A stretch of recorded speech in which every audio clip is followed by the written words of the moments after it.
টঙ্গীর তুরাগ নদীর তীরে আগামী ৩১ জানুয়ারি শুক্রবার শুরু হতে যাচ্ছে ৫৮তম বিশ্ব ইজতেমা। চলছে শেষ মুহূর্তের প্রস্তুতি। সেখানকার সবশেষ পরিস্থিতি জানাতে সরাসরি যুক্ত হচ্ছেন সহকর্মী আলামিন তুষার। সরাসরি যাচ্ছি তার কাছে।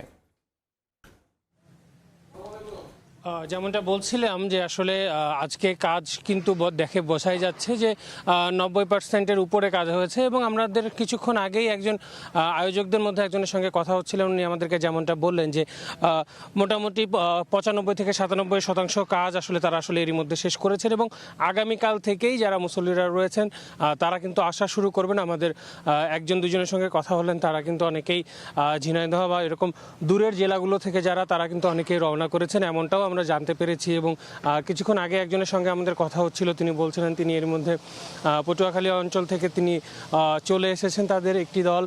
আমরা দেখছি যে আসলে শেষ মুহূর্তের কাজ বলতে যেমনটা বোঝায় যে একদম সামিয়ানা টানানো থেকে শুরু করে যেসব জায়গায় আসলে স্থায়ীভাবে যেই মসজিদটা রয়েছে সেখানেও কিন্তু আসলে টিনগুলোকে নতুন করে সাজানো হচ্ছে এবং নাম্বারগুলো বিভিন্ন জায়গায় যে তাঁবুগুলোর যে নাম্বারিং করা থাকে সেগুলো আসলে তারা আসলে সাজিয়ে নিচ্ছেন শেষবেলার মতো করে, যেন আসলে মুসল্লির যারা রয়েছেন তারা এসে যেন তাদের যে সামিয়ানা বা কত নাম্বার সামিয়ানা সেটা যেন তারা খুব দ্রুত সময়েই যেন তারা পান, সেই ব্যবস্থাগুলো কিন্তু আসলে তারা শেষ মুহূর্তে করছে। এবং আমরা যেমনটা জানতে পেরেছি যে এরই মধ্যেই কিন্তু সিসিটিভি ক্যামেরা এবং অন্যান্য যে নিরাপত্তার জন্য যে ওয়াচ টাওয়ার বা এই ধরনের যে জিনিসগুলো রয়েছে সেগুলো কিন্তু এরই মধ্যে কিন্তু স্থাপনের কাজ কিন্তু শেষ হয়েছে এবং প্রায় ৭,০০০-এর কাছাকাছি আইনশৃঙ্খলা বাহিনীর সদস্য যারা রয়েছেন তারা কিন্তু এখানে নিরাপত্তার জন্য কাজ করবেন, এমনটাই আমরা জানতে পেরেছি।